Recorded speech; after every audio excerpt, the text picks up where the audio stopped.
युधिष्ठिर बोले, नारद जी, महर्षि वशिष्ठ के बताए हुए अन्यान्य तीर्थों का, जिनका नाम श्रवण करने से ही पाप नष्ट हो जाते हैं, मुझसे वर्णन कीजिए। नारद जी ने कहा, धर्मज्ञ युधिष्ठिर, हिमालय के पुत्र अर्बुद पर्वत की यात्रा करनी चाहिए, जहां पूर्व काल में पृथ्वी में छेद था। वहां महर्षि वशिष्ठ का आश्रम है, जो तीनों लोकों में विख्यात है। वहां एक रात निवास करने से सहस्त्र गोदान का फल मिलता है। ब्रह्मचर्य के पालन पूर्वक पिंगा तीर्थ में आचमन करने से कपिला जाति की 100 गौओं के दान का फल प्राप्त होता है। तत्पश्चात प्रभास क्षेत्र में जाना चाहिए। वह विश्व विख्यात तीर्थ है। वहां साक्षात अग्निदेव नित्य निवास करते हैं। उस श्रेष्ठ तीर्थ में शुद्ध एवं एकाग्र चित्त होकर स्नान करने से मानव अग्निष्टोम और अतिरात्र यज्ञ का फल प्राप्त करता है। उसके बाद सरस्वती और समुद्र के संगम में जाकर स्नान करने से मनुष्य सहस्त्र गोदान का फल पाता और स्वर्ग लोक में प्रतिष्ठित होता है। जो वरुण देवता के उस तीर्थ में स्नान करके एकाग्र चित्त हो 3 रात तक वहां निवास तथा देवता और पितरों का तर्पण करता है, वह चंद्रमा के समान कांतिमान होता और अश्वमेघ यज्ञ का फल प्राप्त करता है।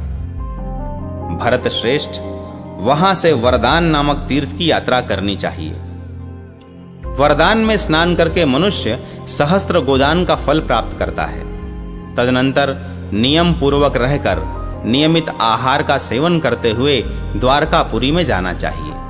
उस तीर्थ में आज भी कमल के चिन्ह से चिन्हित मुद्राएं दृष्टिगोचर होती हैं। यह एक अद्भुत बात है।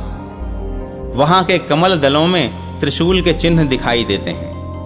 वहां महादेव जी का निवास है, जो समुद्र और सिंधु नदी के संगम पर जाकर वरुण तीर्थ में नहाता और एकाग्र चित्त हो देवताओं, ऋषियों तथा पितरों का तर्पण करता है। वह अपने तेज से दैदीप्यमान हो वरुण लोक में जाता है। युधिष्ठिर, मनीषी पुरुष कहते हैं कि भगवान शंकुकर्णेश्वर की पूजा करने से 10 अश्वमेधों का फल होता है। शंकुकर्णेश्वर तीर्थ की प्रदक्षिणा करके तीनों लोकों में विख्यात तिमि नामक तीर्थ में जाना चाहिए। वह सब पापों को दूर करने वाला तीर्थ है। वहां स्नान करके देवताओं सहित रुद्र की पूजा करने से मनुष्य जन्म भर के किए हुए पापों को नष्ट कर डालता है। धर्मज्ञ, तदनंतर सबके द्वारा प्रशंसित वसुधारा तीर्थ की यात्रा करनी चाहिए। वहां जाने मात्र से ही अश्वमेध यज्ञ का फल प्राप्त होता है। कुरुश्रेष्ठ, जो मानव वहां स्नान करके एकाग्रचित्त हो देवताओं तथा पितरों का तर्पण करता है, वह विष्णु लोक में प्रतिष्ठित होता है। वहां वसुओं का एक दूसरा तीर्थ भी है, जहां स्नान और जलपान करने से मनुष्य वसुओं का प्रिय होता है, तथा ब्रह्मतुंग नामक तीर्थ में जाकर पवित्र, शुद्ध चित्त, पुण्यात्मा तथा रजोगुण रहित पुरुष ब्रह्मलोक को प्राप्त होता है। वहीं रेणुका का भी तीर्थ है, जिसका देवता भी सेवन करते हैं। वहां स्नान करके ब्राह्मण चंद्रमा की भांति निर्मल होता है। तदनंतर पंचनद तीर्थ में जाकर नियमित आहार ग्रहण करते हुए नियम पूर्वक रहना चाहिए। इससे पंच यज्ञों के अनुष्ठान का फल प्राप्त होता है। भरत श्रेष्ठ, तत्पश्चात भीमा नदी के उत्तम स्थान पर जाना चाहिए। वहां स्नान करने से मनुष्य कभी गर्भ में नहीं आता तथा 1,00,000 गोदानों का फल प्राप्त करता है। गिरिकुंज नामक तीर्थ तीनों लोकों में प्रसिद्ध है। वहां जाकर पितामह को नमस्कार करने से सहस्त्र गोदानों का फल प्राप्त होता है। उसके बाद परम उत्तम विमल तीर्थ की यात्रा करनी चाहिए, जहां आज भी सोने और चांदी जैसे मत्स्य दिखाई देते हैं। नरश्रेष्ठ, वहां स्नान करने से वाजपेय यज्ञ का फल मिलता है और मनुष्य सब पापों से शुद्ध हो परम गति को प्राप्त होता है। काश्मीर में जो वितस्ता नामक तीर्थ है, वह नागराज तक्षक का भवन है। वह तीर्थ समस्त पापों को दूर करने वाला है। जो मनुष्य वहां स्नान करके देवताओं और पितरों का तर्पण करता है, वह निश्चय ही वाजपेय यज्ञ का फल पाता है। उसका हृदय सब पापों से शुद्ध हो जाता है तथा वह परम उत्तम गति को प्राप्त होता है। वहां से मलद नामक तीर्थ की यात्रा करे। राजन, वहां सायं संध्या के समय विधि पूर्वक आचमन करके जो अग्निदेव को यथाशक्ति चरु निवेदन करता है तथा पितरों के निमित्त दान देता है, उसका वह दान आदि अक्षय हो जाता है, ऐसा विद्वान पुरुषों का कथन है।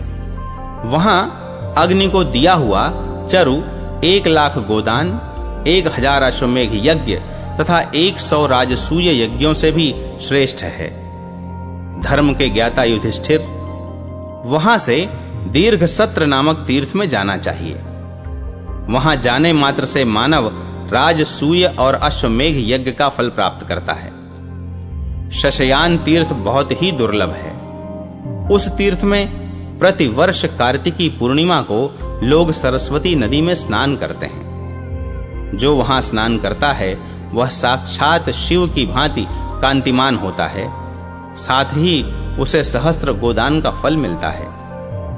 कुरुनंदन, जो कुमार कोटि नामक तीर्थ में जाकर नियम पूर्वक स्नान करता और देवताओं तथा पितरों के पूजन में संलग्न होता है, उसे 10,000 गोदान का फल मिलता है तथा वह अपने कुल का भी उद्धार कर देता है। महाराज, वहां से एकाग्र चित्त होकर रुद्रकोटि तीर्थ में जाना चाहिए, जहां पूर्व काल में करोड़ ऋषियों ने भगवान शिव के दर्शन की इच्छा से बड़े हर्ष के साथ ध्यान लगाया था।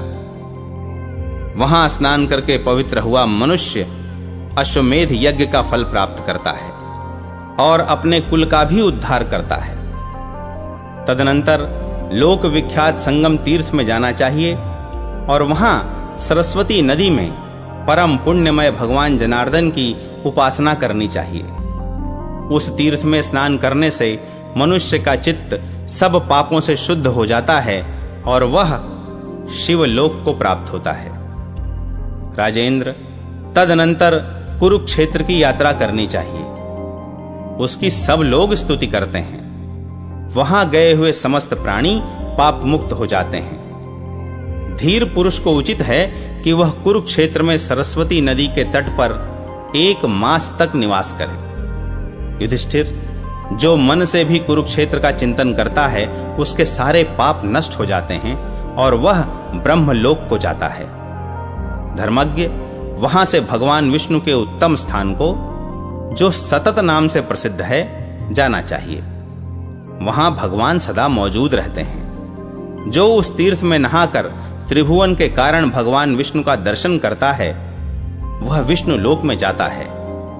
तत्पश्चात पारिप्लव में जाना चाहिए। वह तीनों लोकों में विख्यात तीर्थ है। उसके सेवन से मनुष्य को अग्निष्टोम और अतिरात्र यज्ञों का फल मिलता है। तत्पश्चात तीर्थ सेवी मनुष्य को शाल्विकिनी नामक तीर्थ में जाना चाहिए। वहां दशाश्वमेध घाट पर स्नान करने से भी वही फल प्राप्त होता है। तदनंतर पंचनद में जाकर नियमित आहार करते हुए नियम पूर्वक रहे। वहां कोटि तीर्थ में स्नान करने से अश्वमेध यज्ञ का फल मिलता है।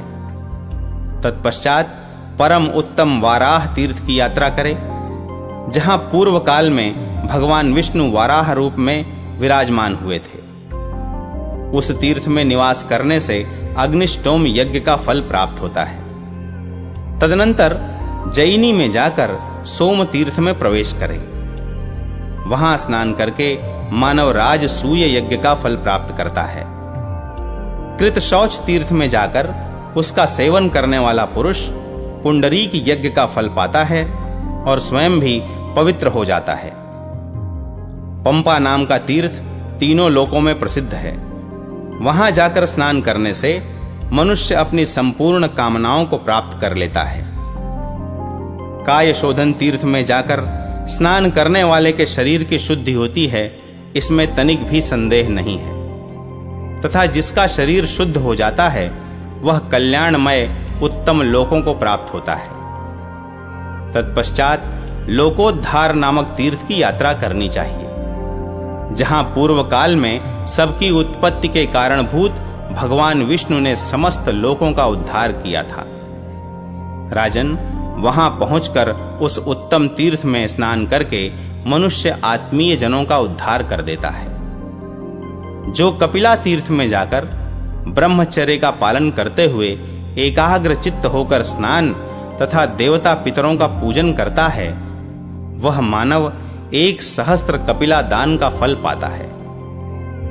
जो सूर्य तीर्थ में जाकर स्नान करता और मन को काबू में रखते हुए उपवास परायण होकर देवताओं तथा पितरों की पूजा करता है, उसे अग्निष्टोम यज्ञ का फल मिलता है तथा वह सूर्य लोक को जाता है। गोभवन नामक तीर्थ में जाकर स्नान करने वाले को 1,000 गोदान का फल मिलता है। तदनंतर ब्रह्मावर्त की यात्रा करें। ब्रह्मावर्त में स्नान करने से मनुष्य ब्रह्म लोक को प्राप्त होता है। वहां से अन्यान्य तीर्थों में घूमते हुए क्रमशः काशीश्वर के तीर्थों में पहुंचकर स्नान करने से मनुष्य सब प्रकार के रोगों से छुटकारा पाता और ब्रह्म लोक में प्रतिष्ठित होता है। तदनंतर शौच संतोष आदि नियमों का पालन करते हुए शीतवन में जाए। वहां बहुत बड़ा तीर्थ है जो अन्यत्र दुर्लभ है। वह दर्शन मात्र से एक दंड में पवित्र कर देता है। वहां एक दूसरा भी श्रेष्ठ तीर्थ है जो स्नान करने वाले लोगों का दुख दूर करने वाला माना गया है। वहां तत्व चिंतन परायण विद्वान ब्राह्मण स्नान करके परम गति को प्राप्त होते हैं। स्वर्ण लोमाप नयन नामक तीर्थ में प्राणायाम के द्वारा जिनका अंतःकरण पवित्र हो चुका है, वे परम गति को प्राप्त होते हैं। दशाश्वमेध नामक तीर्थ में भी स्नान करने से उत्तम गति की प्राप्ति होती है। तत्पश्चात लोक विख्यात मानुष तीर्थ की यात्रा करें। राजन, पूर्व काल में एक व्याध के बाणों से पीड़ित हुए कुछ कृष्ण मृग उस सरोवर में कूद पड़े थे और उसमें गोता लगाकर मनुष्य शरीर को प्राप्त हुए थे। तभी से वह मानुष तीर्थ के नाम से प्रसिद्ध हुआ। इस तीर्थ में स्नान करके ब्रह्मचर्य का पालन करते हुए जो ध्यान लगाता है, उसका हृदय सब पापों से शुद्ध हो जाता है तथा वह स्वर्ग लोक में प्रतिष्ठित होता है। राजन, मानुष तीर्थ से पूर्व दिशा में 1 कोस की दूरी पर आपगा नाम से विख्यात एक नदी बहती है। उसके तट पर जाकर जो मानव देवता और पितरों के उद्देश्य से सामा का बना हुआ भोजन दान देता है, वह यदि एक ब्राह्मण को भोजन कराए तो 1 करोड़ ब्राह्मणों के भोजन कराने का फल प्राप्त होता है। वहां स्नान करके देवताओं और पितरों के पूजन तथा 1 रात निवास करने से अग्निष्टोम यज्ञ का फल प्राप्त होता है। तत्पश्चात उस तीर्थ में जाना चाहिए जो इस पृथ्वी पर ब्रह्मानुस्वर तीर्थ के नाम से प्रसिद्ध है। वहां सप्तर्षियों के कुंडों में तथा महात्मा कपिल के क्षेत्र में स्नान करके जो ब्रह्मा जी के पास जा उनका दर्शन करता है, वह पवित्र एवं जितेंद्रिय होता है तथा उसका चित्त सब पापों से शुद्ध होने के कारण वह अंत में ब्रह्म लोक को प्राप्त होता है। राजन, शुक्ल पक्ष की दशमी को पुंडरीक तीर्थ में प्रवेश करना चाहिए। वहां स्नान करके मनुष्य पुंडरीक यज्ञ का फल प्राप्त करता है। वहां से त्रिविष्टप नामक तीर्थ को जाए। वह तीनों लोकों में प्रसिद्ध है। वहां वैतरणी नाम की एक पवित्र नदी है जो सब पापों से छुटकारा दिलाने वाली है। वहां स्नान करके शूलपाणी भगवान शंकर का पूजन करने से मनुष्य का हृदय सब पापों से शुद्ध हो जाता है तथा वह परम गति को प्राप्त होता है। पाणिख्यात नाम से विख्यात तीर्थ में स्नान और देवताओं का तर्पण करके मानव राजसूय यज्ञ का फल प्राप्त करता है। तत्पश्चात विश्व विख्यात मिश्रक अर्थात मिश्रिक में जाना चाहिए। नृपश्रेष्ठ, हमारे सुनने में आया है कि महात्मा व्यास जी ने द्विजाति मात्र के लिए वहां सब तीर्थों का सम्मेलन किया था। अतः जो मिश्रिक में स्नान करता है वह मानो सब तीर्थों में स्नान कर लेता है। नरेश्वर, जो ऋणांत कूप के पास जाकर वहां 1 सेर तिल का दान करता है, वह ऋण से मुक्त हो परम सिद्धि को प्राप्त होता है। वेदी तीर्थ में स्नान करने से मनुष्य को सहस्त्र गोदान का फल मिलता है। अहन और सुदिन ये 2 तीर्थ अत्यंत दुर्लभ हैं। उनमें स्नान करने से सूर्य लोक की प्राप्ति होती है। मृगधूम तीर्थ तीनों लोकों में प्रसिद्ध है। वहां रुद्र पद में स्नान और महात्मा शूलपाणि का पूजन करके मानव अश्वमेध यज्ञ का फल प्राप्त करता है। कोटि तीर्थ में स्नान करने से सहस्त्र गोदान का फल मिलता है। वामन तीर्थ भी तीनों लोकों में प्रसिद्ध है।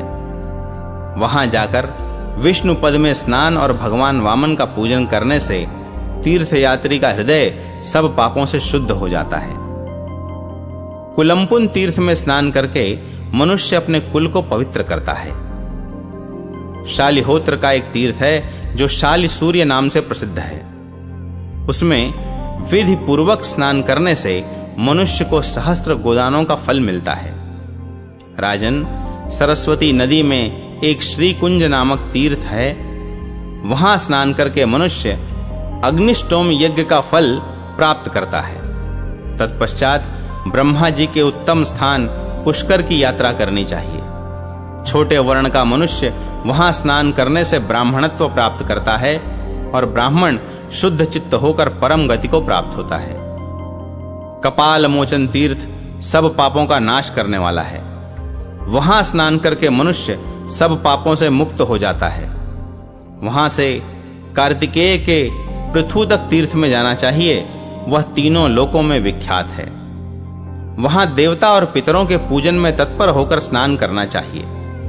स्त्री हो या पुरुष, वह मानव बुद्धि से प्रेरित हो, जानबूझकर या बिना जाने जो कुछ भी अशुभ कर्म किए होता है, वह सब वहां स्नान करने मात्र से नष्ट हो जाता है।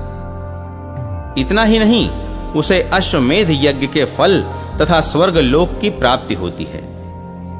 कुरुक्षेत्र को परम पवित्र कहते हैं। कुरुक्षेत्र से भी पवित्र है सरस्वती नदी।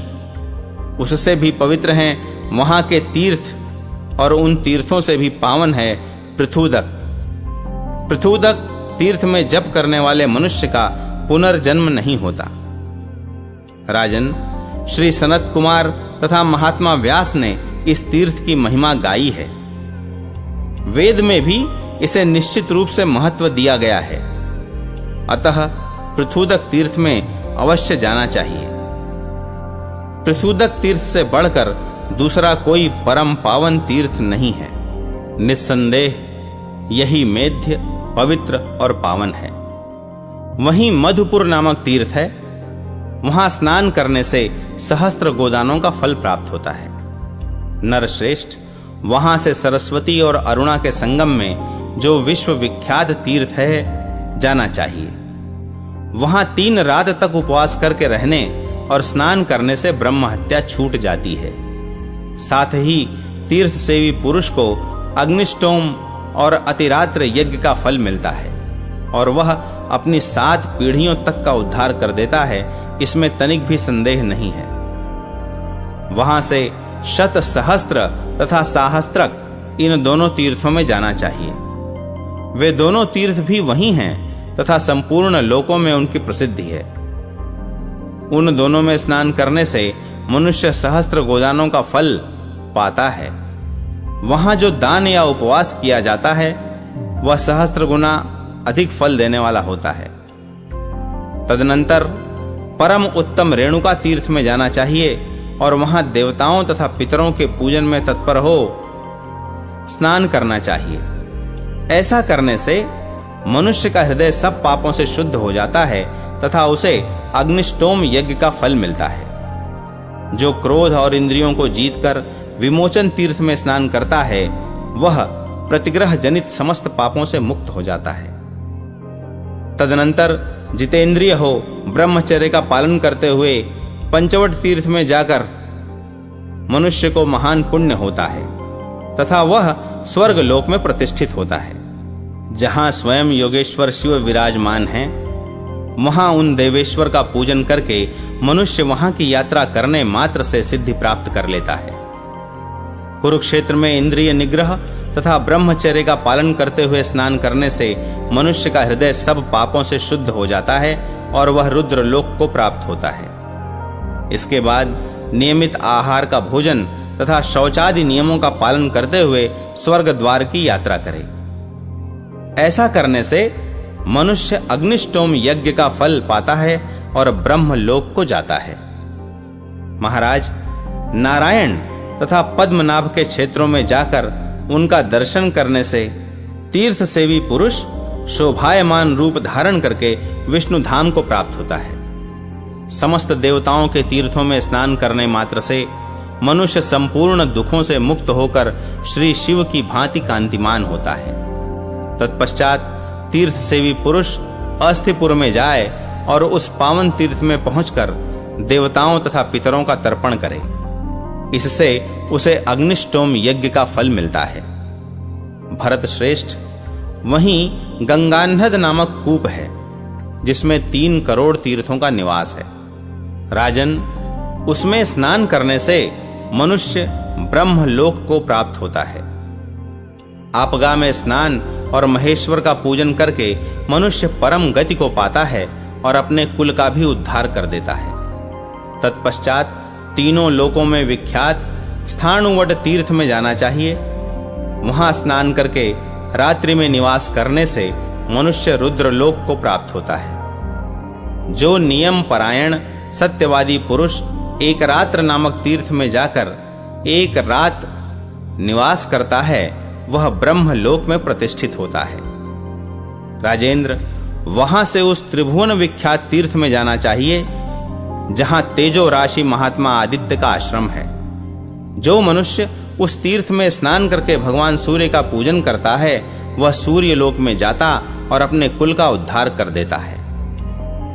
युधिष्ठिर, इसके बाद सन्निहिता नामक तीर्थ की यात्रा करनी चाहिए जहां ब्रह्मा आदि देवता तथा तपोधन ऋषि महान पुण्य से युक्त हो प्रतिमास एकत्रित होते हैं। सूर्य ग्रहण के समय सन्निहिता में स्नान करने से 100 अश्वमेघ यज्ञों के अनुष्ठान का फल होता है। पृथ्वी पर तथा आकाश में जितने भी तीर्थ, जलाशय, कूप तथा पुण्य मंदिर हैं, वे सब प्रत्येक मास की अमावस्या को निश्चय ही सन्निहिता में एकत्रित होते हैं। अमावस्या तथा सूर्य ग्रहण के समय वहां केवल स्नान तथा श्राद्ध करने वाला मानव सहस्त्र अश्वमेध यज्ञ के अनुष्ठान का फल प्राप्त करता है। स्त्री अथवा पुरुष का जो कुछ भी दुष्कर्म होता है, वह सब वहां स्नान करने मात्र से नष्ट हो जाता है। इसमें तनिक भी संदेह नहीं है। उस तीर्थ में स्नान करने वाला पुरुष विमान पर बैठकर ब्रह्मलोक में जाता है। पृथ्वी पर नैमिषारण्य पवित्र है तथा तीनों लोकों में कुरुक्षेत्र को अधिक महत्व दिया गया है। हवा से उड़ाई हुई कुरुक्षेत्र की धूल भी यदि देह पर पड़ जाए तो वह पापी को भी परम गति की प्राप्ति करा देती है। कुरुक्षेत्र ब्रह्मवेदी पर स्थित है। वह ब्रह्मर्षियों से सेवित पुण्यमय तीर्थ है। राजन, जो उसमें निवास करते हैं वे किसी तरह शोक के योग्य नहीं होते। तरंडक से लेकर अरंडक तक तथा रामन नद परशुराम कुंड से लेकर मचक्रुक तक के भीतर का क्षेत्र समंत पंचक कहलाता है। यही कुरुक्षेत्र है। इसे ब्रह्मा जी के यज्ञ की उत्तर वेदी कहा गया है। नारद जी कहते हैं, धर्म के ज्ञाता युधिष्ठिर, कुरुक्षेत्र से तीर्थयात्री को परम प्राचीन धर्म तीर्थ में जाना चाहिए जहां महाभाग धर्म ने उत्तम तपस्या की थी। धर्मशील मनुष्य एकाग्र चित्त हो वहां स्नान करके अपनी 7 पीढ़ियों तक को पवित्र कर देता है। वहां से उत्तम कलाप वन की यात्रा करनी उचित है। उस तीर्थ में एकाग्रता पूर्वक स्नान करके मनुष्य अग्निष्टोम यज्ञ का फल पाता और विष्णु लोक को जाता है। राजन, तत्पश्चात मानव सौगंधिक वन की यात्रा करे। उस वन में प्रवेश करते ही वह सब पापों से मुक्त हो जाता है। उसके बाद नदियों में श्रेष्ठ सरस्वती आती हैं, जिन्हें प्लक्षा देवी भी कहते हैं। उनमें जहां वाल्मीकि से जल निकला है वहां स्नान करें। फिर देवताओं तथा पितरों का पूजन करके मनुष्य अश्वमेध यज्ञ का फल पाता है। भारत सुगंधा, शतकुंभा तथा पंच यज्ञ की यात्रा करके मनुष्य स्वर्ग लोक में प्रतिष्ठित होता है। तत्पश्चात तीनों लोकों में विख्यात सुवर्ण नामक तीर्थ में जाए। वहां पहुंचकर भगवान शंकर की पूजा करने से मनुष्य अश्वमेध यज्ञ का फल पाता और गणपति पद को प्राप्त होता है। वहां से धूमवंती को प्रस्थान करे। वहां 3 रात निवास करने वाला मनुष्य मनोवांछित कामनाओं को प्राप्त कर लेता है, इसमें तनिक भी संदेह नहीं है। देवी के दक्षिणार्ध भाग में रथावर्त नामक स्थान है। वहां जाकर श्रद्धालु एवं जितेंद्रिय पुरुष महादेव जी की कृपा से परम गति को प्राप्त होता है। तत्पश्चात महागिरि को नमस्कार करके गंगा द्वार की यात्रा करे तथा वहां एकाग्र चित्त हो कोटि तीर्थ में स्नान करे। ऐसा करने वाला पुरुष पुंडरीक यज्ञ का फल पाता और अपने कुल का भी उद्धार कर देता है। वहां 1 रात निवास करने से सहस्त्र गोदानों का फल मिलता है। सप्तगंग, त्रिगंग और शक्रावर्त नामक तीर्थ में देवता तथा पितरों का विधि पूर्वक तर्पण करने वाला पुरुष पुण्य लोक में प्रतिष्ठित होता है। इसके बाद कनखल में स्नान करके 3 रात तक उपवास करने वाला मनुष्य अश्वमेध यज्ञ का फल पाता और स्वर्ग लोक को जाता है। वहां से ललितिका में जो राजा शंतनु का उत्तम तीर्थ है जाना चाहिए। राजन, वहां स्नान करने से मनुष्य की कभी दुर्गति नहीं होती। महाराज युधिष्ठिर, तत्पश्चात उत्तम कालिंदी तीर्थ की यात्रा करनी चाहिए। वहां स्नान करने से मनुष्य दुर्गति में नहीं पड़ता। नरश्रेष्ठ, पुष्कर, कुरुक्षेत्र, ब्रह्मावर्त, पृथुदक, अविमुक्त क्षेत्र, काशी तथा सुवर्ण नामक तीर्थ में भी जिस फल की प्राप्ति नहीं होती वह यमुना में स्नान करने से मिल जाता है। निष्काम या सकाम भाव से जो यमुना जी के जल में गोता लगाता है उसे इस लोक और परलोक में दुख नहीं देखना पड़ता। जैसे कामधेनु और चिंतामणि मनोगत कामनाओं को पूर्ण कर देती हैं, उसी प्रकार यमुना में किया हुआ स्नान सारे मनोरथों को पूर्ण करता है। सत्य युग में तप, त्रेता में ज्ञान, द्वापर में यज्ञ तथा कलियुग में दान सर्वश्रेष्ठ माने गए हैं, किंतु कलिंद कन्या यमुना सदा ही शुभ कारिणी है। राजन, यमुना के जल में स्नान करना सभी वर्णों तथा समस्त आश्रमों के लिए धर्म है। मनुष्य को चाहिए कि वह भगवान वासुदेव की प्रसन्नता, समस्त पापों की निवृत्ति तथा स्वर्ग लोक की प्राप्ति के लिए यमुना के जल में स्नान करे। यदि यमुना स्नान का अवसर न मिला तो सुंदर, सुपुष्ट, बलिष्ठ एवं नाशवान शरीर की रक्षा करने से क्या लाभ। विष्णु भक्ति से रहित ब्राह्मण, विद्वान पुरुषों से रहित श्राद्ध, ब्राह्मण भक्ति से शून्य क्षत्रिय, दुराचार से दूषित कुल, दंभयुक्त धर्म, क्रोध पूर्वक किया हुआ तप, दृढ़ता रहित ज्ञान, प्रमाद पूर्वक किया हुआ शास्त्राध्ययन, पर पुरुष में आसक्ति रखने वाली नारी, मदयुक्त ब्रह्मचारी, बुझी हुई आग में किया हुआ हवन, कपट पूर्ण भक्ति, जीविका का साधन बनी हुई कन्या, अपने लिए बनाई हुई रसोई, शूद्र सन्यासी का साधा हुआ योग, कृपण का धन, अभ्यास रहित विद्या, विरोध पैदा करने वाला ज्ञान, जीविका के साधन बने हुए तीर्थ और व्रत, असत्य और चुगली से भरी हुई वाणी, 6 कानों में पहुंचा हुआ गुप्त मंत्र, चंचल चित्त से किया हुआ जप, अश्रोत्रिय को दिया हुआ दान, नास्तिक मनुष्य तथा अश्रद्धा पूर्वक किया हुआ समस्त पारलौकिक कर्म, ये सब के सब जिस प्रकार नष्ट प्राय माने गए हैं, वैसे ही यमुना स्नान के बिना मनुष्यों का जन्म भी नष्ट ही है। मन, वाणी और क्रिया द्वारा किए हुए आर्द्र, शुष्क, लघु और स्थूल सभी प्रकार के पापों को यमुना का स्नान दग्ध कर देता है। ठीक उसी तरह जैसे आग लकड़ी को जला डालती है। राजन, जैसे भगवान विष्णु की भक्ति में सभी मनुष्यों का अधिकार है, उसी प्रकार यमुना देवी सदा सबके पापों का नाश करने वाली हैं। यमुना में किया हुआ स्नान ही सबसे बड़ा मंत्र, सबसे बड़ी तपस्या और सबसे बढ़कर प्रायश्चित है।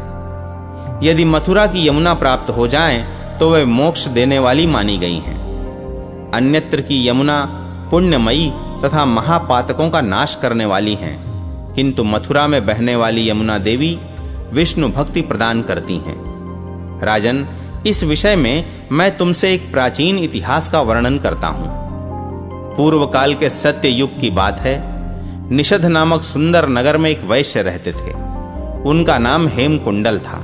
वे उत्तम कुल में उत्पन्न होने के साथ ही सत्कर्म करने वाले थे। देवता, ब्राह्मण और अग्नि की पूजा करना उनका नित्य का नियम था। वे खेती और व्यापार का काम करते थे। पशुओं के पालन पोषण में तत्पर रहते थे। दूध, दही, मट्ठा, घास, लकड़ी, फल मूल, लवण, अदरक, पीपल, धान्य, शाक, तैल, भांति भांति के वस्त्र, धातुओं के सामान और ईख के रस से बने हुए खाद्य पदार्थ, गुड़, खांड, शक्कर आदि इन्हीं सब वस्तुओं को सदा बेचा करते थे। इस तरह नाना प्रकार के अन्यान्य उपायों से वैश्य ने 8 करोड़ स्वर्ण मुद्राएं पैदा की। इस प्रकार व्यापार करते करते उनके कानों तक के बाल सफेद हो गए। तदनंतर उन्होंने अपने चित्त में संसार की क्षण भंगुरता का विचार करके उस धन के 6ठे भाग से धर्म का कार्य करना आरंभ किया। भगवान विष्णु का मंदिर तथा शिवालय बनवाए, पोखरा खुदवाया तथा बहुत सी बावलियां बनवाईं। इतना ही नहीं, उन्होंने बरगद, पीपल, आम, जामुन और नीम आदि के जंगल लगवाए तथा सुंदर पुष्प वाटिका भी तैयार कराई। सूर्योदय से लेकर सूर्यास्त तक अन्न जल बांटने की उन्होंने व्यवस्था कर रखी थी। नगर के बाहर चारों ओर अत्यंत शोभायमान पौंसले बनवा दिए थे। राजन, पुराणों में जो जो दान प्रसिद्ध हैं, वे सभी दान उन धर्मात्मा वैश्य ने दिए थे। वे सदा ही दान, देव पूजा तथा अतिथि सत्कार में लगे रहते थे। इस प्रकार धर्म कार्य में लगे हुए वैश्य के 2 पुत्र हुए। उनके नाम थे श्री कुंडल और विकुंडल। उन दोनों के सिर पर घर का भार छोड़कर हेमकुंडल तपस्या करने के लिए वन में चले गए। वहां उन्होंने सर्वश्रेष्ठ देवता वरदायक भगवान गोविंद की आराधना में संलग्न हो तपस्या द्वारा अपने शरीर को क्षीण कर डाला तथा निरंतर श्री वासुदेव में मन लगाए रहने के कारण वे वैष्णव धाम को प्राप्त हुए, जहां जाकर मनुष्य को शोक नहीं करना पड़ता। तत्पश्चात उस वैश्य के दोनों पुत्र जब तरुण हुए तो उन्हें बड़ा अभिमान हो गया। वे धन के गर्व से उन्मत्त हो उठे। उनका आचरण बिगड़ गया। वे दुर्व्यसनों में आसक्त हो गए। धर्म कर्मों की ओर उनकी दृष्टि नहीं जाती थी। वे माता की आज्ञा तथा वृद्ध पुरुषों का कहना नहीं मानते थे। दोनों ही दुरात्मा और कुमार्गगामी हो गए। वे अधर्म में ही लगे रहते थे। उन दुष्टों ने पराई स्त्रियों के साथ व्यभिचार आरंभ कर दिया। वे गाने बजाने में मस्त रहते और सैकड़ों वेश्याओं को साथ रखते थे। चिकनी चुपड़ी बातें बनाकर हां में हां मिलाने वाले चापलूस ही उनके संगी थे। उन्हें मद्य पीने का चस्का लग गया था। इस प्रकार सदा भोग परायण होकर पिता के धन का नाश करते हुए वे दोनों भाई अपने रमणीय भवन में निवास करते थे। धन का दुरुपयोग करते हुए उन्होंने वेश्याओं, गुंडों, नटों, मल्लों, चारणों तथा बंदियों को अपना सारा धन लुटा दिया। ऊसर में डाले हुए बीज की भांति सारा धन उन्होंने अपात्रों को ही दिया। सत्पात्र को कभी दान नहीं दिया। ब्राह्मण के मुख में अन्न का होम नहीं किया तथा समस्त भूतों का भरण पोषण करने वाले सर्व पाप नाशक भगवान विष्णु की कभी पूजा नहीं की। इस प्रकार उन दोनों का धन थोड़े ही दिनों में समाप्त हो गया। इससे उन्हें बड़ा दुख हुआ। उनके घर में ऐसी कोई भी वस्तु नहीं बची जिससे वे अपना निर्वाह करते। द्रव्य के अभाव में समस्त स्वजनों, बांधवों, सेवकों तथा आश्रितों ने भी उन्हें त्याग दिया। उस नगर में उनकी बड़ी शोचनीय स्थिति हो गई। इसके बाद उन्होंने चोरी करना आरंभ किया। राजा तथा लोगों के भय से डरकर वे अपने नगर से निकल गए और वन में जाकर रहने लगे। अब वे सबको पीड़ा पहुंचाने लगे। इस प्रकार पाप पूर्ण आहार से उनकी जीविका चलने लगी। तदनंतर एक दिन उनमें से एक तो पहाड़ पर गया और दूसरे ने वन में प्रवेश किया। राजन, उन दोनों में जो बड़ा था उसे सिंह ने मार डाला और छोटे को सांप ने डस लिया। उन दोनों महापापियों की एक ही दिन मृत्यु हुई। इसके बाद यमदूत उन्हें पाशों में बांधकर यमपुरी में ले गए। वहां जाकर वे यमराज से बोले, धर्मराज, आपकी आज्ञा से हम इन दोनों मनुष्यों को ले आए हैं। अब आप प्रसन्न होकर अपने इन किंकरों को आज्ञा दीजिए, कौन सा कार्य करें। तब यमराज ने दूतों से कहा, वीरो, एक को तो दुस्सह पीड़ा देने वाले नरक में डाल दो और दूसरे को स्वर्गलोक में, जहां उत्तम उत्तम भोग सुलभ हैं, स्थान दो।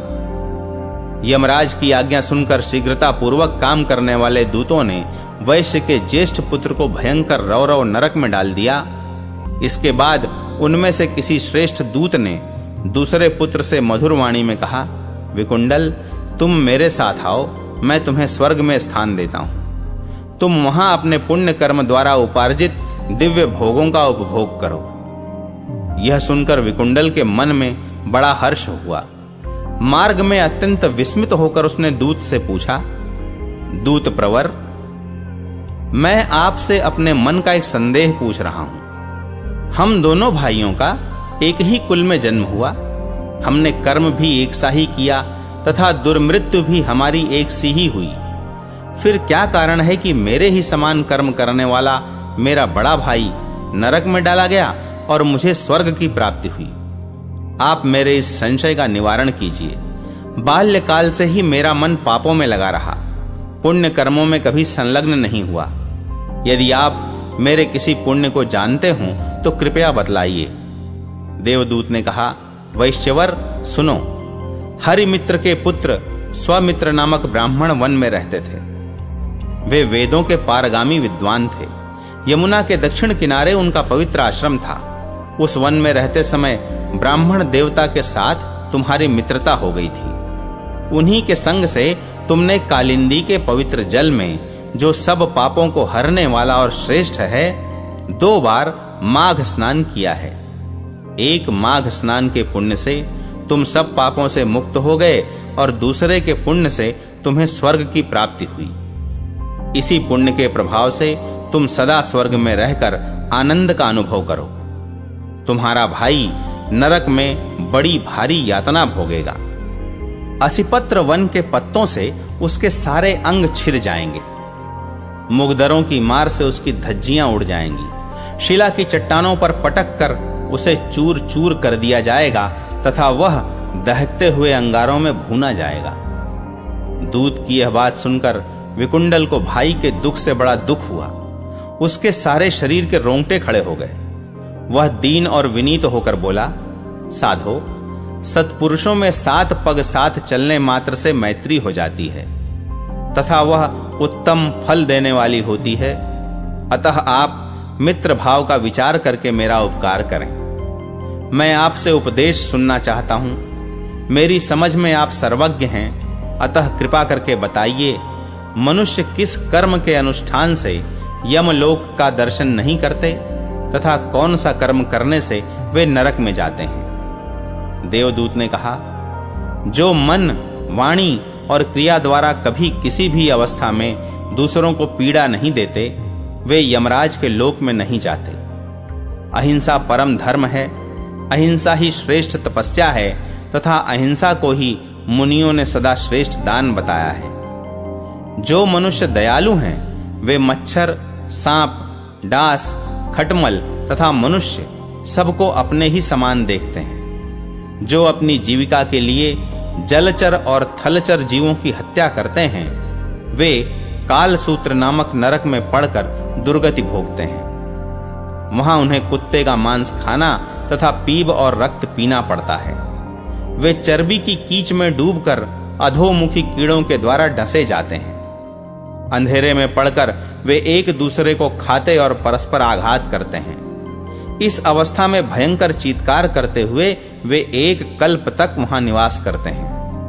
नरक से निकलने पर उन्हें दीर्घ काल तक स्थावर योनि में रहना पड़ता है। उसके बाद वे क्रूर प्राणी सैकड़ों बार तिर्यक योनियों में जन्म लेते हैं और अंत में मनुष्य योनि के भीतर जन्म से अंधे, काने, कुबड़े, पंगु, दरिद्र तथा अंगहीन होकर उत्पन्न होते हैं। इसलिए जो दोनों लोकों में सुख पाना चाहता है, उस धर्मज्ञ पुरुष को उचित है कि इस लोक और परलोक में मन, वाणी तथा क्रिया के द्वारा किसी भी जीव की हिंसा न करे। प्राणियों की हिंसा करने वाले लोग दोनों लोकों में कहीं भी सुख नहीं पाते। जो किसी जीव की हिंसा नहीं करते, उन्हें कहीं भी भय नहीं होता। जैसे नदियां समुद्र में मिलती हैं, उसी प्रकार समस्त धर्म अहिंसा में लय हो जाते हैं, यह निश्चित बात है। वैश्य प्रवर, जिसने इस लोक में संपूर्ण भूतों को अभयदान कर दिया है, उसी ने संपूर्ण तीर्थों में स्नान किया है तथा वह संपूर्ण यज्ञों की दीक्षा ले चुका है। वर्णाश्रम धर्म में स्थित होकर शास्त्रोक्त आज्ञा का पालन करने वाले समस्त जितेंद्रिय मनुष्य सनातन ब्रह्म लोक को प्राप्त होते हैं। जो इष्ट और पूर्त में लगे रहते हैं, पंच यज्ञों का अनुष्ठान किया करते हैं, जिनके मन में सदा दया भरी रहती है, जो विषयों की ओर से निवृत्त, सामर्थ्यशाली, वेदवादी तथा सदा अग्निहोत्र परायण हैं, वे ब्राह्मण स्वर्गगामी होते हैं। शत्रुओं से घिरे होने पर भी जिनके मुख पर कभी दीनता का भाव नहीं आता, जो शूरवीर हैं, जिनकी मृत्यु संग्राम में ही होती है, जो अनाथ स्त्रियों, ब्राह्मणों तथा शरणागतों की रक्षा के लिए अपने प्राणों की बलि दे देते हैं, तथा जो पंगु, अंध, बाल वृद्ध, अनाथ, रोगी तथा दरिद्रों का सदा पालन पोषण करते हैं, वे सदा स्वर्ग में रहकर आनंद भोगते हैं। जो कीचड़ में फंसी हुई गाय तथा रोग से आतुर ब्राह्मण को देखकर उनका उद्धार करते हैं, जो गौओं को ग्रास अर्पण करते, गौओं की सेवा शुश्रूषा में रहते तथा गौओं की पीठ पर कभी सवारी नहीं करते, वे स्वर्ग लोक के निवासी होते हैं। जो ब्राह्मण प्रतिदिन अग्नि पूजा, देव पूजा, गुरु पूजा और द्विज पूजा में तत्पर रहते हैं, वे स्वर्ग लोक में जाते हैं।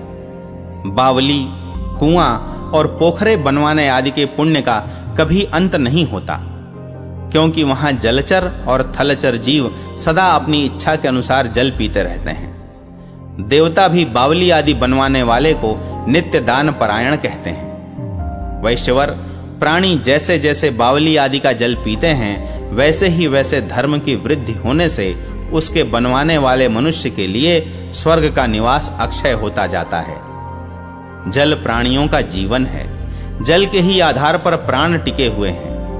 पातकी मनुष्य भी प्रतिदिन स्नान करने से पवित्र हो जाते हैं। प्रातः काल का स्नान बाहर और भीतर के मल को भी धो डालता है। प्रातः स्नान से निष्पाप होकर मनुष्य कभी नरक में नहीं पड़ता। जो बिना स्नान किए भोजन करता है, वह सदा मल का भोजन करने वाला है। जो मनुष्य स्नान नहीं करता, देवता और पितर उससे विमुख हो जाते हैं। वह अपवित्र माना गया है। वह नरक भोग कर कीट योनि को प्राप्त होता है। जो लोग पर्व के दिन नदी की धारा में स्नान करते हैं, वे न तो नरक में पड़ते हैं और न किसी नीच योनि में ही जन्म लेते हैं। उनके लिए बुरे स्वप्न और बुरी चिंताएं सदा निष्फल होती हैं। विकुंडल, जो पृथ्वी, सुवर्ण और गौ इनका 16 बार दान करते हैं, वे स्वर्ग लोक में जाकर फिर वहां से वापस नहीं आते।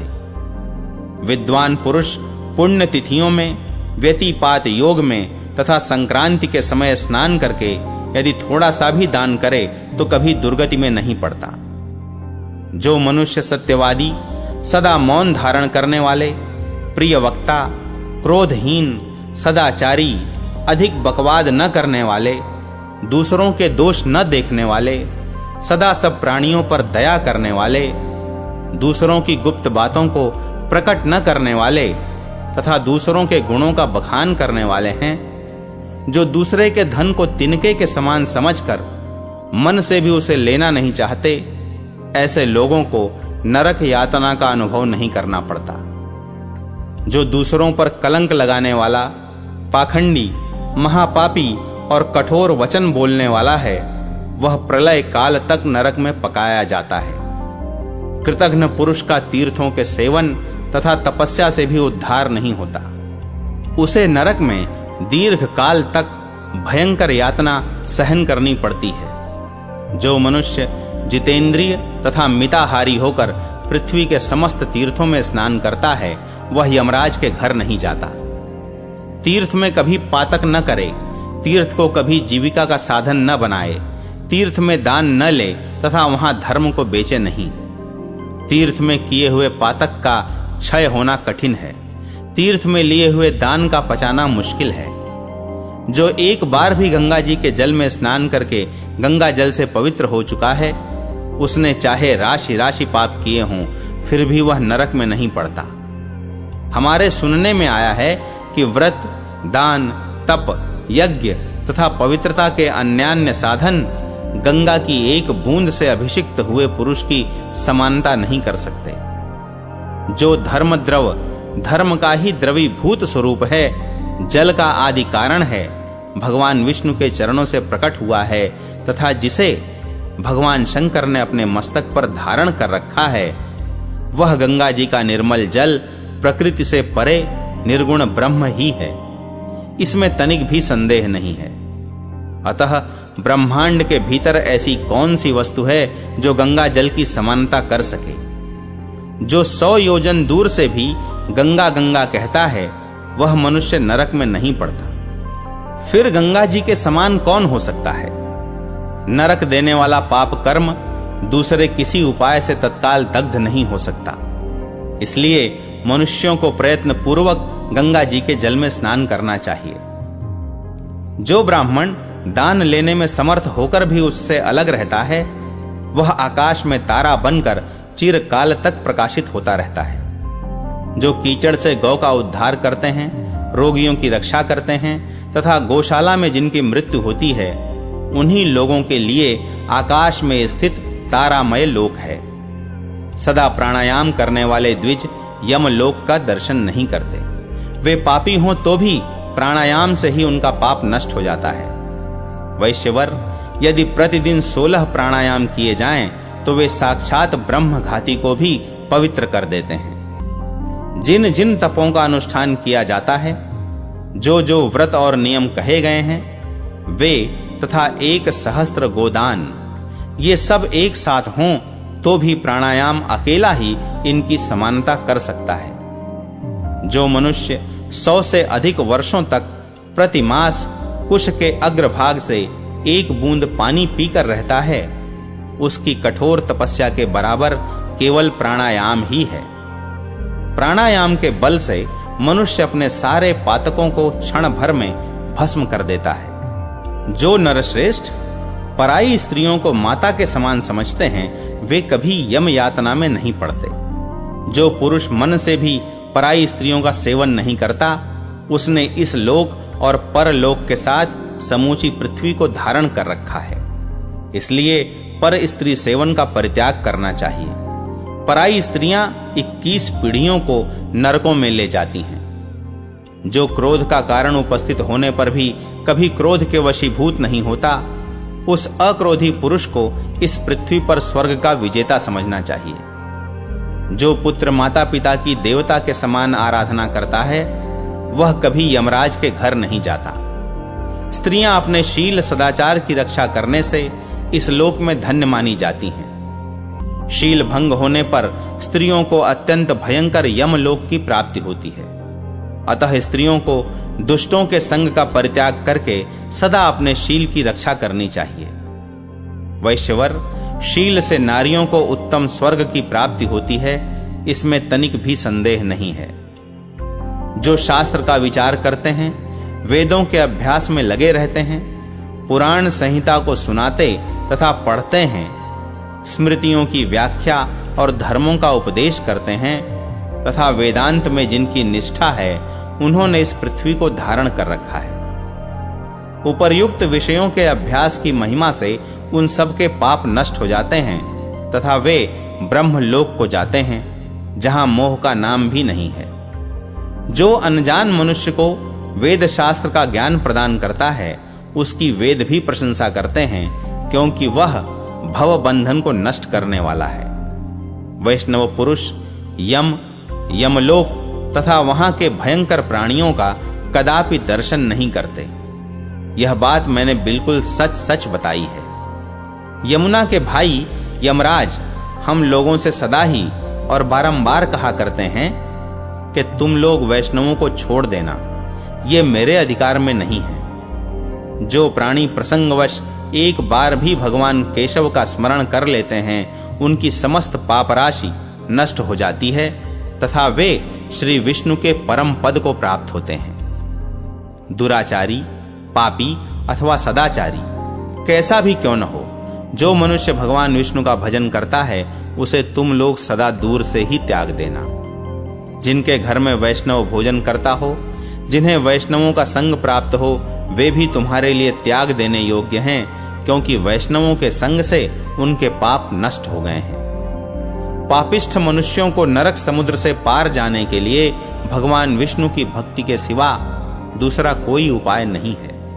वैष्णव पुरुष चारों वर्णों से बाहर का हो तो भी वह तीनों लोकों को पवित्र कर देता है। मनुष्यों के पाप दूर करने के लिए भगवान के गुण, कर्म और नामों का संकीर्तन किया जाए, इतने बड़े प्रयास की कोई आवश्यकता नहीं है, क्योंकि अजामिल जैसा पापी भी मृत्यु के समय नारायण नाम से अपने पुत्र को पुकार कर भी मुक्ति पा गया। जिस समय मनुष्य प्रसन्नता पूर्वक भगवान श्री हरि की पूजा करते हैं, उसी समय उनके मातृकुल और पितृकुल दोनों कुलों के पितर, जो चिरकाल से नरक में पड़े होते हैं, तत्काल स्वर्ग को चले जाते हैं। जो विष्णु भक्तों के सेवक तथा वैष्णवों का अन्न भोजन करने वाले हैं, वे शांत भाव से देवताओं की गति को प्राप्त होते हैं। अतः विद्वान पुरुष समस्त पापों की शुद्धि के लिए प्रार्थना और यत्न पूर्वक वैष्णव का अन्न प्राप्त करे। अन्न के अभाव में उसका जल मांगकर ही पी ले। यदि गोविंद इस मंत्र का जप करते हुए कहीं मृत्यु हो जाए, तो वह मरने वाला मनुष्य न तो स्वयं यमराज को देखता है और न हम लोग ही उसकी ओर दृष्टि डालते हैं। अंग, मुद्रा, ध्यान, ऋषि, छंद और देवता सहित द्वादशाक्षर मंत्र की दीक्षा लेकर उसका विधिवत जप करना चाहिए।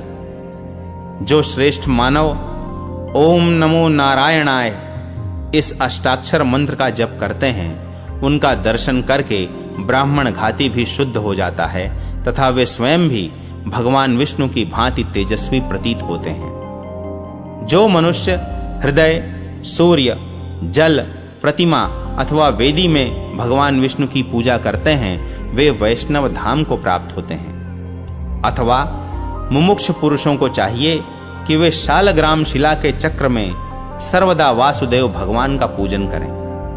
वह श्री विष्णु का अधिष्ठान है तथा सब प्रकार के पापों का नाशक, पुण्यदायक एवं सबको मुक्ति प्रदान करने वाला है। जो शालग्राम शिला से उत्पन्न हुए चक्र में श्री हरि का पूजन करता है, वह मानो प्रतिदिन 1,000 राजसूय यज्ञों का अनुष्ठान करता है। जिन शांत ब्रह्म स्वरूप अच्युत को उपनिषद सदा नमस्कार करते हैं, उन्हीं का अनुग्रह शालग्राम शिला की पूजा करने से मनुष्यों को प्राप्त होता है। जैसे महान काष्ठ में स्थित अग्नि उसके अग्रभाग में प्रकाशित होती है, उसी प्रकार सर्वत्र व्यापक भगवान विष्णु शालग्राम शिला में प्रकाशित होते हैं। जिसने शालग्राम शिला से उत्पन्न चक्र में श्री हरि का पूजन कर लिया, उसने अग्निहोत्र का अनुष्ठान पूर्ण कर लिया तथा समुद्रों सहित सारी पृथ्वी दान दे दी। जो नराधम इस लोक में काम, क्रोध और लोभ से व्याप्त हो रहा है, वह भी शालग्राम शिला के पूजन से श्री हरि के लोक को प्राप्त होता है। वैश्य शालग्राम शिला की पूजा करने से मनुष्य तीर्थ, दान, यज्ञ और व्रतों के बिना ही मोक्ष प्राप्त कर लेते हैं। शालग्राम शिला की पूजा करने वाला मानव पापी हो तो भी नरक, गर्भवास, तिर्यक योनि तथा कीट योनि को नहीं प्राप्त होता। गंगा, गोदावरी और नर्मदा आदि जो जो मुक्तिदायिनी नदियां हैं, वे सब की सब शालग्राम शिला के जल में निवास करती हैं। शालग्राम शिला के लिंग का एक बार भी पूजन करने पर ज्ञान से रहित मनुष्य भी मोक्ष प्राप्त कर लेते हैं। जहां शालग्राम शिला रूपी भगवान केशव विराजमान रहते हैं, वहां संपूर्ण देवता, यज्ञ एवं 14 भुवनों के प्राणी वर्तमान रहते हैं। जो मनुष्य शालग्राम शिला के निकट श्राद्ध करता है, उसके पितर 100 कल्पों तक द्युलोक में तृप्त रहते हैं। जहां शालग्राम शिला रहती है, वहां की 3 योजन भूमि तीर्थ स्वरूप मानी गई है। वहां किए हुए दान और होम सब कोटि गुना अधिक फल देते हैं। जो एक बूंद के बराबर भी शालग्राम शिला का जल पी लेता है, उसे फिर माता के स्तनों का दूध नहीं पीना पड़ता। वह मनुष्य भगवान विष्णु को प्राप्त कर लेता है। जो शालग्राम शिला के चक्र का उत्तम दान देता है, उसने पर्वत, वन और काननों सहित मानो समस्त भूमंडल का दान कर दिया। जो मनुष्य शालग्राम शिला को बेचकर उसकी कीमत उगाहता है, वह विक्रेता, उसकी बिक्री का अनुमोदन करने वाला तथा उसकी परख करते समय अधिक प्रसन्न होने वाला, ये सभी नरक में जाते हैं और जब तक संपूर्ण भूतों का प्रलय नहीं हो जाता, तब तक वहीं बने रहते हैं। वैश्य, अधिक कहने से क्या लाभ? पाप से डरने वाले मनुष्य को सदा भगवान वासुदेव का स्मरण करना चाहिए। श्री हरि का स्मरण समस्त पापों को हरने वाला है। मनुष्य वन में रहकर अपनी इंद्रियों का संयम करते हुए घोर तपस्या करके जिस फल को प्राप्त करता है, वह भगवान विष्णु को नमस्कार करने से ही मिल जाता है। मनुष्य मोह के वशीभूत होकर अनेकों पाप करके भी यदि सर्व पापापहारी श्री हरि के चरणों में मस्तक झुकाता है, तो वह नरक में नहीं जाता। भगवान विष्णु के नामों का संकीर्तन करने से मनुष्य भूमंडल के समस्त तीर्थों और पुण्य स्थानों के सेवन का पुण्य प्राप्त कर लेता है। जो शारंग धनुष धारण करने वाले भगवान विष्णु की शरण में जा चुके हैं, वे शरणागत मनुष्य न तो यमराज के लोक में जाते हैं और न नरक में ही निवास करते हैं। वैश्य, जो वैष्णव पुरुष शिव की निंदा करता है, वह विष्णु के लोक में नहीं जाता, उसे महान नरक में गिरना पड़ता है। जो मनुष्य प्रसंगवश किसी भी एकादशी को उपवास कर लेता है, वह यम यातना में नहीं पड़ता। यह बात हमने महर्षि लोमश के मुख से सुनी है। एकादशी से बढ़कर पावन तीनों लोकों में दूसरा कुछ भी नहीं है। एकादशी और द्वादशी दोनों ही भगवान विष्णु के दिन हैं और समस्त पातकों का नाश करने वाले हैं। इस शरीर में तभी तक पाप निवास करते हैं जब तक प्राणी भगवान विष्णु के शुभ दिन एकादशी को उपवास नहीं करता। 1000 अश्वमेघ और 100 राजसूय यज्ञ एकादशी के उपवास की 16वीं कला के बराबर भी नहीं है। मनुष्य अपनी 11 इंद्रियों से जो पाप किए होता है, वह सब एकादशी के अनुष्ठान से नष्ट हो जाता है। एकादशी व्रत के समान दूसरा कोई पुण्य इस संसार में नहीं है। यह एकादशी शरीर को निरोग बनाने वाली और स्वर्ग तथा मोक्ष प्रदान करने वाली है। वैश्य, एकादशी को दिन में उपवास और रात में जागरण करके मनुष्य पितृकुल, मातृकुल तथा पत्नी कुल की 10-10 पूर्व पीढ़ियों का निश्चय ही उद्धार कर देता है। मन, वाणी, शरीर तथा क्रिया द्वारा किसी भी प्राणी के साथ द्रोह न करना, इंद्रियों को रोकना, दान देना, श्री हरि की सेवा करना तथा वर्णों और आश्रमों के कर्तव्यों का सदा विधि पूर्वक पालन करना, ये दिव्य गति को प्राप्त कराने वाले कर्म हैं। वैश्य, स्वर्गार्थी मनुष्य को अपने तप और दान का अपने ही मुंह से बखान नहीं करना चाहिए। जैसी शक्ति हो उसके अनुसार अपने हित की इच्छा से दान अवश्य करते रहना चाहिए। दरिद्र पुरुष को भी पत्र, फल, मूल तथा जल आदि देकर अपना प्रत्येक दिन सफल बनाना चाहिए। अधिक क्या कहा जाए, मनुष्य सदा और सर्वत्र अधर्म करने से दुर्गति को प्राप्त होते हैं और धर्म से स्वर्ग को जाते हैं। इसलिए बाल्यावस्था से ही धर्म का संचय करना उचित है। वैश्य, ये सब बातें हमने तुम्हें बता दी, अब और क्या सुनना चाहते हो?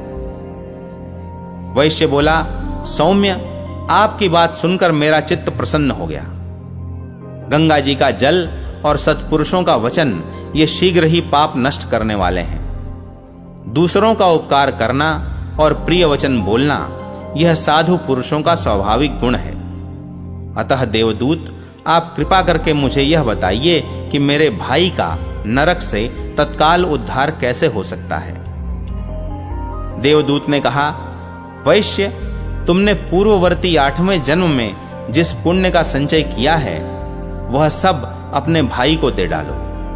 यदि तुम चाहते हो कि उसे भी स्वर्ग की प्राप्ति हो जाए तो तुम्हें यही करना चाहिए। विकुंडल ने पूछा, देवदूत, वह पुण्य क्या है? कैसे हुआ? मेरे प्राचीन जन्म का परिचय क्या है? ये सब बातें बताइए, फिर मैं शीघ्र ही वह पुण्य भाई को अर्पण कर दूंगा। देवदूत ने कहा, पूर्व काल की बात है। पुण्यमय मधुवन में एक ऋषि रहते थे जिनका नाम शाकुनी था। वे तपस्या और स्वाध्याय में लगे रहते थे और तेज में ब्रह्मा जी के समान थे। उनके रेवती नाम की पत्नी के गर्भ से 9 पुत्र उत्पन्न हुए जो नवग्रहों के समान शक्तिशाली थे। उनमें से ध्रुव, शाली, बुध, तार और ज्योतिष्मान ये 5 पुत्र अग्निहोत्री हुए।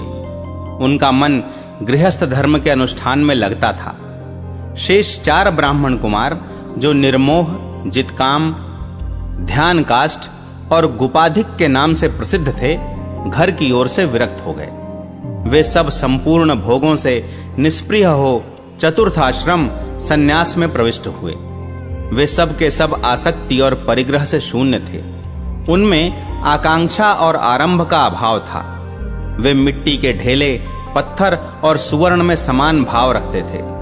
जिस किसी भी वस्तु से अपना शरीर ढक लेते थे, जो कुछ भी खाकर पेट भर लेते थे, जहां सांझ हुई वहीं ठहर जाते थे।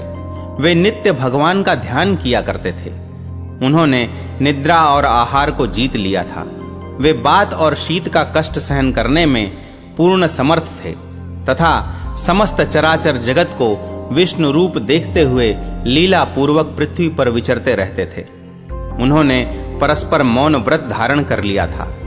वे स्वल्प मात्रा में भी कभी किसी क्रिया का अनुष्ठान नहीं करते थे। उन्हें तत्व ज्ञान का साक्षात्कार हो गया था। उनके सारे संशय दूर हो चुके थे और वे चिन्मय तत्व के विचार में अत्यंत प्रवीण थे।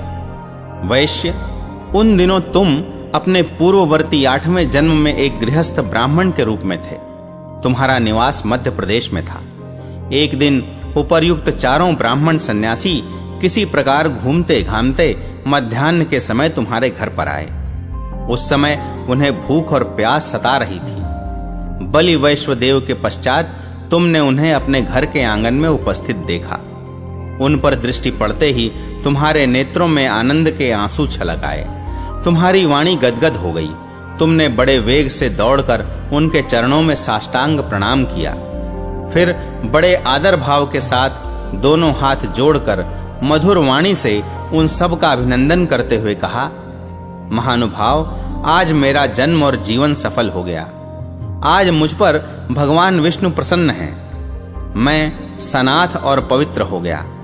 आज मैं, मेरा घर तथा मेरे सभी कुटुंबी धन्य हो गए। आज मेरे पितर धन्य हैं, मेरी गौएं धन्य हैं, मेरा शास्त्राध्ययन तथा धन भी धन्य है, क्योंकि इस समय आप लोगों के इन चरणों का दर्शन हुआ जो तीनों तापों का विनाश करने वाला है। भगवान विष्णु की भांति आप लोगों का दर्शन भी किसी धन्य व्यक्ति को ही होता है। इस प्रकार उनका पूजन करके तुमने अतिथियों के पांव पखारे और चरणों तक लेकर बड़ी श्रद्धा के साथ अपने मस्तक पर चढ़ाया। फिर चंदन, फूल, अक्षत, धूप और दीप आदि के द्वारा भक्ति भाव के साथ उन यतियों की पूजा करके उन्हें उत्तम अन्न भोजन कराया। वे 4 परमहंस तृप्त होकर रात को तुम्हारे भवन में विश्राम और सूर्य आदि के भी प्रकाशक पर ब्रह्म का ध्यान करते रहे। उनका आतिथ्य सत्कार करने से जो पुण्य तुम्हें प्राप्त हुआ है, उसका 1000 मुखों से भी वर्णन करने में मैं असमर्थ हूं। भूतों में प्राणधारी श्रेष्ठ हैं, उनमें भी बुद्धिजीवी, बुद्धिजीवियों में भी मनुष्य और मनुष्यों में भी ब्राह्मण श्रेष्ठ हैं। ब्राह्मणों में विद्वान, विद्वानों में पवित्र बुद्धि वाले पुरुष, उनमें भी कर्म करने वाले व्यक्ति तथा उनमें भी ब्रह्मज्ञानी पुरुष सबसे श्रेष्ठ हैं। इस प्रकार ब्रह्मज्ञानी तीनों लोकों में सर्वश्रेष्ठ माने गए हैं, अतः सबके परम पूज्य हैं। उनका संग महान पातकों का नाश करने वाला है। यदि कभी किसी गृहस्थ के घर पर ब्रह्मज्ञानी महात्मा आकर संतोष पूर्वक विश्राम करें, तो वे उसके जन्म भर के पापों का अपने दृष्टिपात मात्र से नाश कर डालते हैं। एक रात गृहस्थ के घर पर विश्राम करने वाला सन्यासी उसके जीवन भर के सारे पापों को भस्म कर देता है। वैश्य, वही पुण्य तुम अपने भाई को दे दो जिसके द्वारा उसका नरक से उद्धार हो जाए। देवदूत की यह बात सुनकर विकुंडल ने तत्काल ही वह पुण्य अपने भाई को दे दिया। तब उसका भाई भी प्रसन्न होकर नरक से निकल आया। फिर तो देवताओं ने उन दोनों पर पुष्पों की वृष्टि करते हुए उनका पूजन किया तथा वे दोनों भाई स्वर्गलोक में चले गए। तदनंतर दोनों से सम्मानित होकर देवदूत यमलोक में लौट आया। नारद जी कहते हैं, राजन, देवदूत का वचन वेद वाक्य के समान था। उसमें संपूर्ण लोक का ज्ञान भरा था। उसे वैश्य पुत्र विकुंडल ने सुना और अपने किए हुए पुण्य का दान देकर अपने भाई को भी तार दिया। तत्पश्चात वह भाई के साथ ही देवराज इंद्र के श्रेष्ठ लोक में गया। जो इस इतिहास को पढ़ेगा या सुनेगा, वह शोक रहित होकर सहस्त्र गोदान का फल प्राप्त करेगा।